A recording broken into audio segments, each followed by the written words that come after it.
Hello everyone, নমস্কার। আমি Dipankar Mondal. Welcome back to my channel DMS classroom. দেখো, আজকে আমরা ম্যাথের একেবারে বেসিক ক্লাস স্টার্ট করতে যাচ্ছি, সেটা হচ্ছে রেশিও অ্যান্ড প্রপোর্শন থেকে। এবার আমরা এই ক্লাসগুলো যে ডিজাইন করেছি সেটা হচ্ছে একেবারে বেসিক, যাদের ম্যাথের পুরোপুরি আইডিয়াটা একেবারে উইক আছে তাদের জন্য এই ক্লাস, যারা অ্যাডভান্স আছে তাদের জন্য এই ক্লাস না। অর্থাৎ যাদের একেবারে উইক পোর্শন রয়েছে সেই উইকগুলো একেবারে ধরে ধরে ক্লিয়ার করা হবে। তাহলে আজকে যেটা টপিক নিয়েছি রেশিও অ্যান্ড প্রপোর্শন থেকে। এবার এই রেশিও অ্যান্ড প্রপোর্শন থেকে আমরা কি ধরনের টাইপগুলো আছে সেগুলো করব। তার আগে আমরা বেসিকটা রেডি করব। অ্যাকচুয়ালি রেশিও প্রপোর্শন কি সেই জায়গা থেকে শুরু করে একেবারে আস্তে আস্তে অ্যাডভান্স লেভেল পর্যন্ত বিভিন্ন টাইপ হয়, সেগুলোকে আমরা ক্লিয়ার করব। তাহলে প্রথমত যদি আমরা দেখি এই যে রেশিও, এই রেশিওটা কি অ্যাকচুয়ালি। দেখো, রেশিও যেটাকে আমরা কি বলছি, অনুপাত, তাই তো? অনুপাত। এবার এই অনুপাতটা কি? অনুপাতটা হচ্ছে কম্প্যারিজন করা দুই বা তার অধিক টার্মকে আমরা যখন কম্প্যারিজন করি সেটাই হচ্ছে অ্যাকচুয়ালি রেশিও। যেমন ধরো এ নামক এক ব্যক্তি, তার ধরো মাসিক ইনকাম আছে 10,000, ঠিক আছে, এবং বি নামক এক ব্যক্তি যার ইনকাম আছে 30,000 টাকাতে, ঠিক আছে। এবার এদের দুজনকে আমরা রেশিওতে করতে পারবো। রেশিও কখন করতে পারবো? যখন সেম কোয়ান্টিটি আছে, তার মানে উভয়ই বেতন এবং টাকাতে রিপ্রেজেন্ট করা হচ্ছে, তার মানে ইউনিটটা সেম হতে হবে। তাহলে দেখো, এখানে এ যে ব্যক্তি তার বেতন ধরো 10,000, মানে তোমার বেতন 10,000, আর বি যে ব্যক্তি সেটা হচ্ছে 30,000, যেটা তোমার এক্স এর বয়ফ্রেন্ড, ঠিক আছে। তাহলে দেখো অটোমেটিকলি এক্স এর বয়ফ্রেন্ডের বেতন বেশি, তাহলে এক্স তো হবেই, ছেড়ে যাবে। এইবার দেখো, আমরা যদি এটাকে অনুপাতে আনি তাহলে এখান থেকে চারটে শূন্য কেটে যাবে, তার মানে 1:3, যেটা এইটা হচ্ছে আমাদের রেশিও। অর্থাৎ এখানে দুজনকে কম্পেয়ার করো এবং দুজনের বেতনকে অবশ্যই, তাহলে এইটা হচ্ছে আমাদের রেশিও। তাহলে এইভাবে সেটা এখানে দুজন ব্যক্তি আছে, দুজন ব্যক্তির বেতন, সেটা 3জন হতে পারে, 4জন হতে পারে বা 5জন হতে পারে, ঠিক আছে। এরকম যেরকম টার্মই হোক, মানে যেটাকে আমরা বলতে পারি জাস্ট কম্পারিজন করা দুই বা তার অধিক টার্ম আইটেমকে, বা ঠিক আছে। এই হচ্ছে আমাদের রেশিও। আরেকটা জিনিস যেটা হয় সেটা হচ্ছে প্রপোর্শন বা সমানুপাত।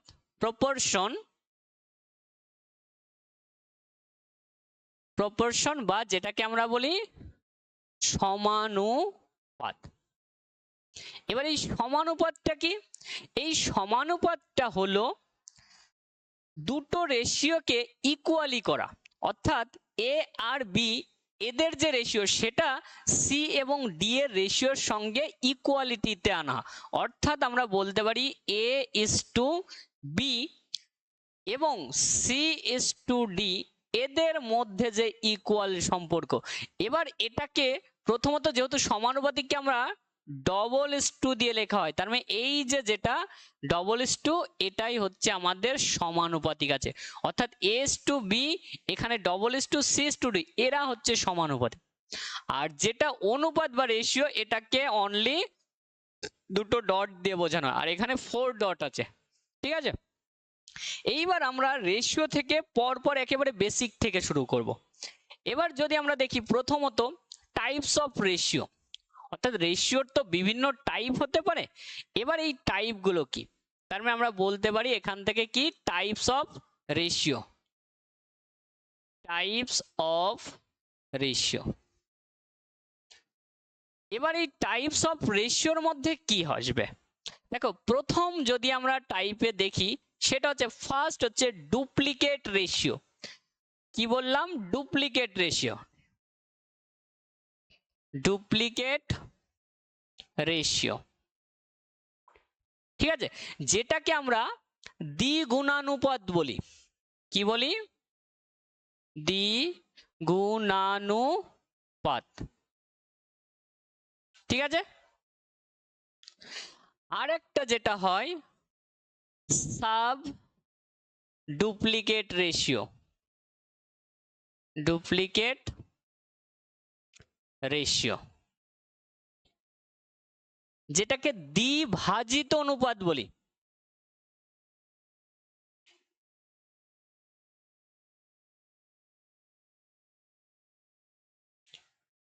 এবং থার্ড যেটা বলবো ট্রিপ্লিকেট রেশিও।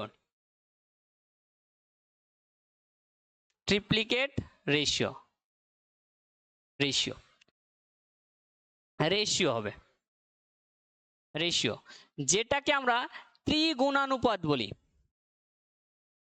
ত্রিগুণানুপাত। এবং ফোর্থ যেটা আসবে সাব ট্রিপ্লিকেট রেশিও, যেটাকে আমরা বলবো ত্রিভাজিত অনুপাত।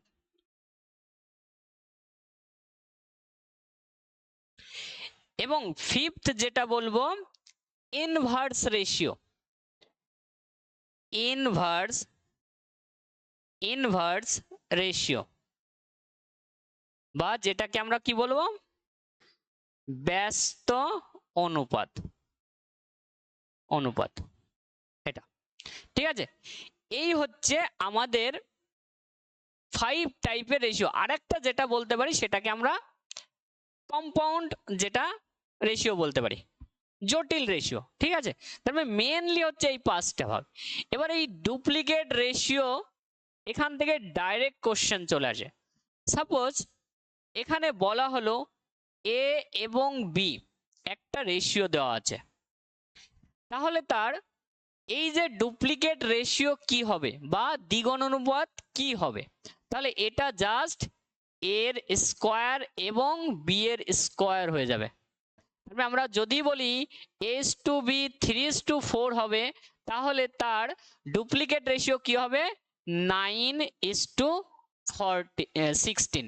ঠিক আছে, জাস্ট এটার কি হবে স্কয়ার হয়ে যাবে। এই একটা কনসেপ্ট।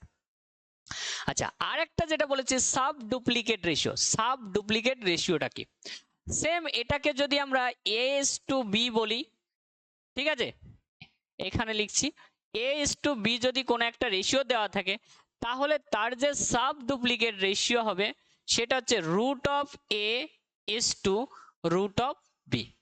সাপোজ এই রেশিওটা 25:49 আছে, তাহলে তার যে সাব ডুপ্লিকেট রেশিও হবে এটা যদি আমরা √25:√49 করি, তাহলে এখান থেকে 5:7, এটা হবে আমার কি সাব ডুপ্লিকেট রেশিও।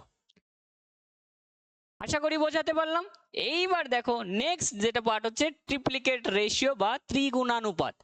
তাহলে এখানেও যদি আমরা বলি একটা রেশিও a:b আছে, তাহলে সেটার যেটা ট্রিপ্লিকেট রেশিও হবে এটা কিউব হয়ে যাবে, মানে a⁴:b⁴। তাহলে এটাকে যদি আমরা 2 ধরি আর এটাকে যদি 3 ধরি, তাহলে এর যে ট্রিপ্লিকেট রেশিও হবে 2 এর কিউব করলে 8 এবং 3 এর কিউব করলে 27। এই হচ্ছে আমাদের ট্রিপ্লিকেট রেশিও।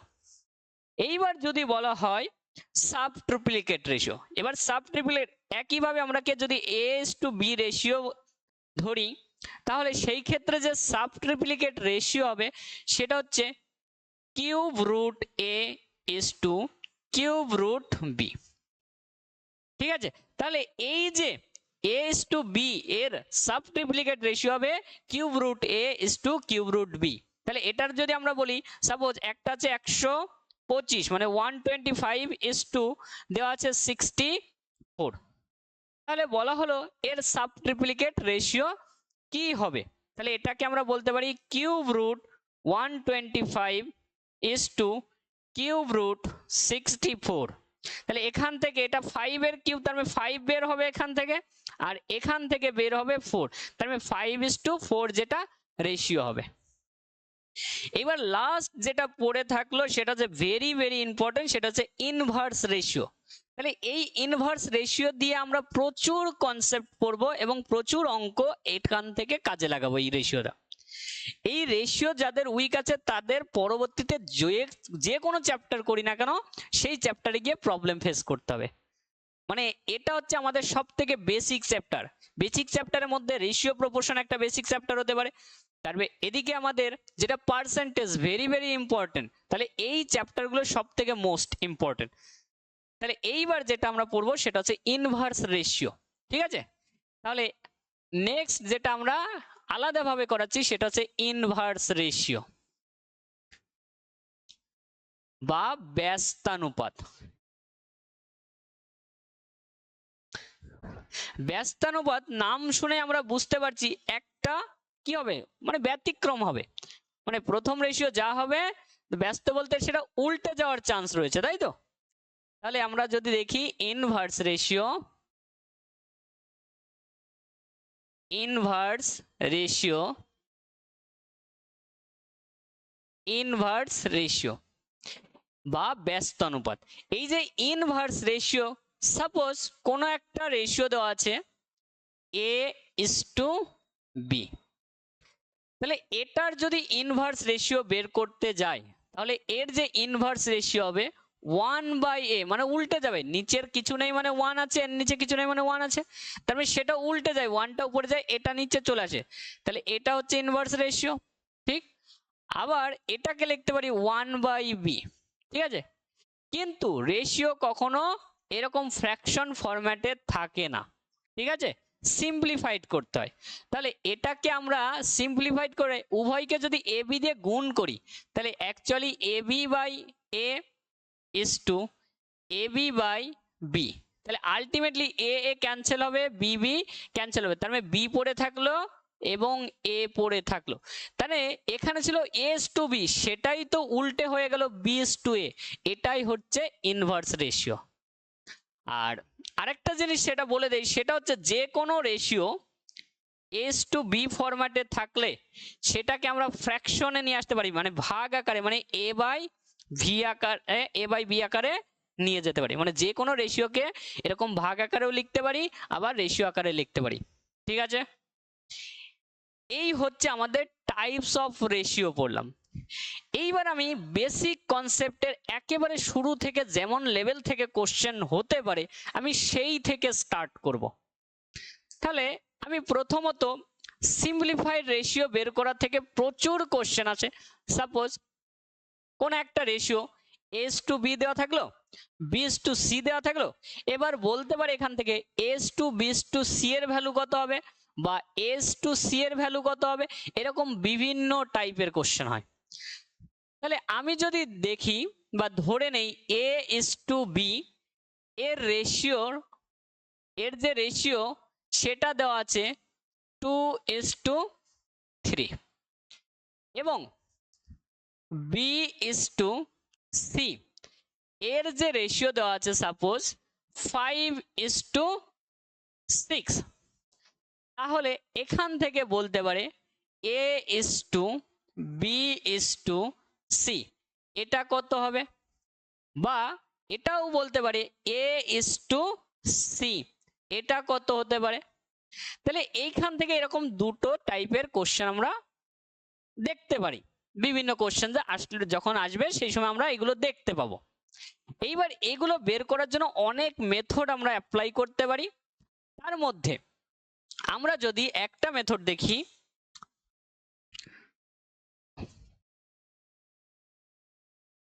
ঠিক আছে, তার মধ্যে আমি একেবারে বেসিক থেকে দেখো, এখান থেকে B আর B কমন আছে, তাহলে এখানে 5 আর 3 B এর ভ্যালু কিন্তু আলাদা আছে, এখানে B সেম আছে কিন্তু এখানে আলাদা আছে, এটাকে ইকুয়াল করে নিয়ে করতে পারি, যেটা আমরা ছোট সময় করতাম।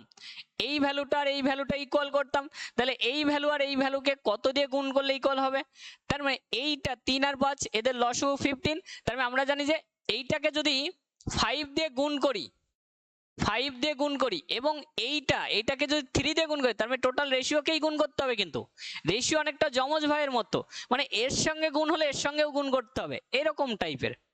তাহলে এই যে রেশিওটা দাঁড়াবে 5 2 10 আর এদিকে 15, আর এই রেশিওটা হবে 15:18।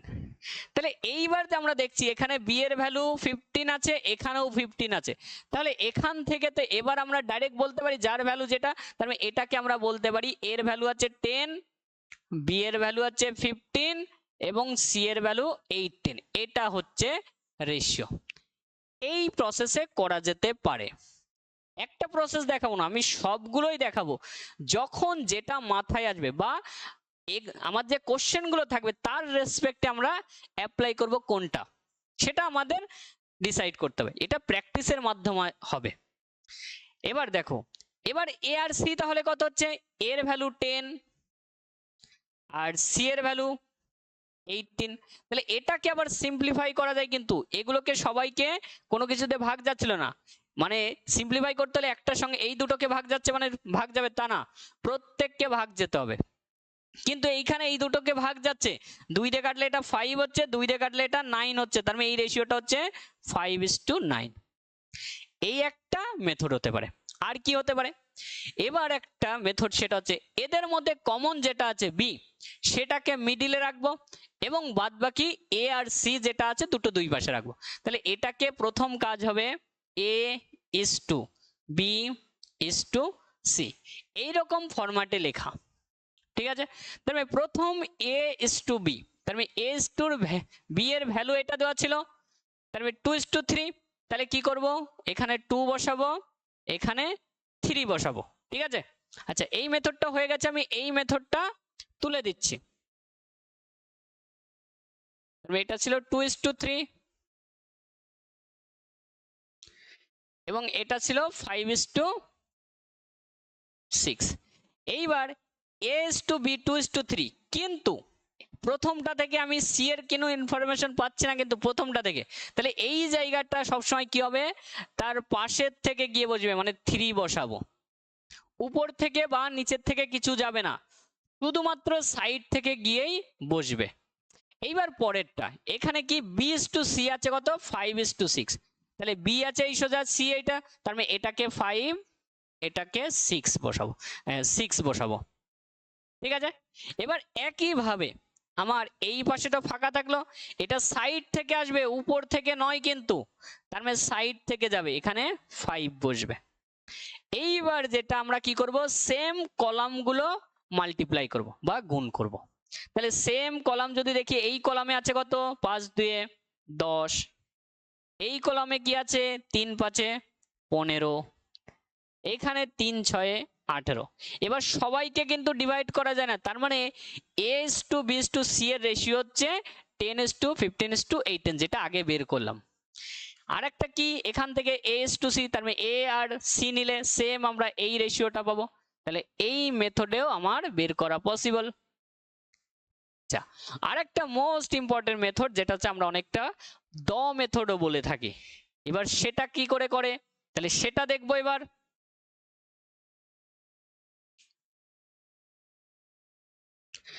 আমি আবারও বলছি, এই ক্লাসটা শুধুমাত্র বেসিক ক্লাস, যাদের বেসিক একেবারে উইক আছে তাদের জন্য এই ক্লাস। ঠিক আছে, আর এটা অ্যাডভান্সদের জন্য নয়, যাদের বেসিক ক্লিয়ার আছে তাদের জন্য এই ক্লাসটা নয়, কিন্তু যাদের বেসিক ক্লিয়ার নেই তাদের জন্য এটা হচ্ছে বেস্ট ক্লাস হতে যাচ্ছে। এবার যাদের বেসিক হয়নি অবশ্যই নিঃসন্দেহে এই ক্লাসগুলো করতে পারো। এবার দেখো, যেটা আমরা বলছিলাম দ মেথডে যেটা করব, তাহলে A:B যেটা দেওয়া আছে সেটাকে লিখবো, কত দেওয়া আছে, 2:3 দেওয়া আছে। তারপরে কি B:C দেওয়া আছে, অবশ্যই পর পর A দিয়ে B দিয়ে শেষ হয়েছে, আর পরেরটা অবশ্যই B দিয়ে শুরু হয়েছে, কিন্তু এর যদি পরে থাকতো তাহলে কিন্তু C দিয়ে শুরু হবে, না হলে কিন্তু এই মেথড অ্যাপ্লিকেবল নয়। তাহলে এখানে কত আছে, 5:6 এটা। তাহলে এখান থেকে আমরা একবারে A:B:C বের করব। কি করে, প্রথমত এ যেটা বের করব, প্রথমটা অনলি এই কলামে 2 আর 5 গুণ করব। মানে 2 এবং 5 যদি গুণ করি, 5 দিয়ে 10 হবে। এবার এটাকে আমরা বাদ দেব, এটার পরিবর্তে এটা আসবে, তখন এই দুটো গুণ হবে। তার মানে 3 আর 5 গুণ করলে 15। ঠিক আছে, এইবার কি আমরা এটাও বাদ দেব, এটা বাদ দিয়ে তার মানে এবার পড়ে থাকলে এই দুটোকে গুণ করব, 3 6 18, সেম একই পাচ্ছি। তাহলে এবার এসি এখান থেকেও বের করা পসিবল। তাহলে এই মেথডে আমরা করতে পারি, আগে যেটা দেখালাম ওটাতে করতে পারি। ঠিক আছে, আর এখানে আরেকটা দেখালাম ওটাতেও করতে পারি। ঠিক আছে, এইভাবে বিভিন্ন ভাবে আমরা রেশিও থেকে সিম্পলিফাইড রেশিও বের করতে পারি। এইবার দেখো, এটাকে আমরা ডাইরেক্ট A/C যদি বের করতে দেয়, মানে সব সময় যদি প্রথমটা এবং লাস্টেরটা এই দুটো যদি আমাকে বের করতে দেয়, মানে পরপর সিকোয়েন্সে থাকবে A/B, তারপরে B/C, তারপরে C/D, এইভাবে যদি থাকে, প্রথমটা এবং লাস্টেরটার যদি রেশিও বের করতে বলে, তাহলে কি করব, A/C। তখন সেটাকে কি করব, প্রথমটার জন্য প্রথম কলামে যা যা থাকবে সেগুলোকে মাল্টিপ্লাই করব। তার মানে প্রথম কলামে 2 আর 5 এ 10 হবে।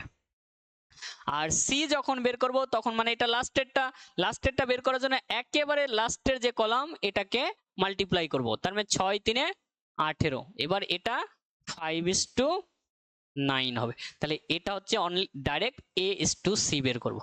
তার মানে যখনই এই ফরম্যাটে A/B, B/C, C/D সাপোজ থাকলো, তখন A আর D বের করতে হলে তখন এই পাশের কলামটা গুণ করে যা হবে আর এই পাশের কলামটা গুণ করে যা হবে, এদের রেশিও করব। তাহলে এই হচ্ছে আমাদের একেবারে রেশিওর একেবারে বেসিক, যাদের একেবারে উইক আছে রেশিও কি করে করতে হয় তাদের জন্য এটা হচ্ছে বেস্ট। আমি সবগুলো মেথড দেখাচ্ছি, যেটা যে সহজে মাথায় নিতে পারে, আর এক্সাম বা কোশ্চেনের প্যাটার্ন ধরে আমাকে দেখতে হবে কোনটা করতে হবে। আচ্ছা, এইবার এই যে রেশিও দেওয়া আছে, অনেক সময় এইগুলো উল্টে দেওয়া থাকে, মানে A/B আছে, তারপরে B/C না থেকে বলা হলো C/B আছে, তখন ওটাকে আমাকে মডিফাই করে সাজিয়ে লিখতে হবে। ঠিক আছে, মানে এরকম ব্যাপারটা, সাপোজ A/B এটা 2:3 দেওয়া আছে, কিন্তু এখানে C/B দেওয়া আছে 6:5। তখন আমাকে কি করতে হবে, মিডিল ভ্যালু সবসময় কমন রাখতে হবে। তার মানে এক মিডিলে বি রাখবো, এক পাশে এ রাখবো আর এক পাশে সি রাখবো। এইবার যখন লিখবো A/B এটা তো ডাইরেক্ট পেয়ে যাচ্ছি, তার মানে 2:3, আর এটা পাশেরটা পাশে বসে যাবে। আর এইবার এটা C/B আছে, এটাকে উল্টে B/C করতে পারি, তখন এটা উল্টে 5:6, তখন 5 এখানে বসাবে, 6 এখানে, আর এটা পাশেরটা পাশে বসে, এইভাবে করতে হবে। আশা করি আমি একেবারে বেসিকটা বোঝাতে পারলাম। ঠিক আছে, এবার সিম্পলি বেসিকের একেবারে প্রপার শেষ হয়নি, জাস্ট আমি কনসেপ্টটা দিলাম রেশিওর। এবার আজকের ভিডিওটা ছোট্ট, আর আমি প্রত্যেকটা ভিডিও ছোট ছোট করে রাখবো এবং একেবারে বেসিকটা ক্লিয়ার করব। ঠিক আছে, যাতে ছোট ছোট ভিডিও দেখতে তোমাদের অবশ্যই ভালো লাগবে এবং তাড়াতাড়ি জিনিসগুলো মাথায় ঢুকবে, বুঝতে পারবে। এবার আমি পরপর এইভাবে ক্লাসগুলো আপলোড করব। অবশ্যই আমাদের চ্যানেলের সাথে থেকো, ডিএমএস ক্লাসরুম। ঠিক আছে, আর যদি কোনো এনকোয়ারি থাকে অবশ্যই কমেন্ট করো। ঠিক আছে, আর অন্য যে সমস্ত বন্ধুদের সঙ্গে এই ভিডিওটা শেয়ার করো যাদের বেসিকে উইক আছে। ঠিক আছে, তো থ্যাংক ইউ, আজকে এই পর্যন্তই।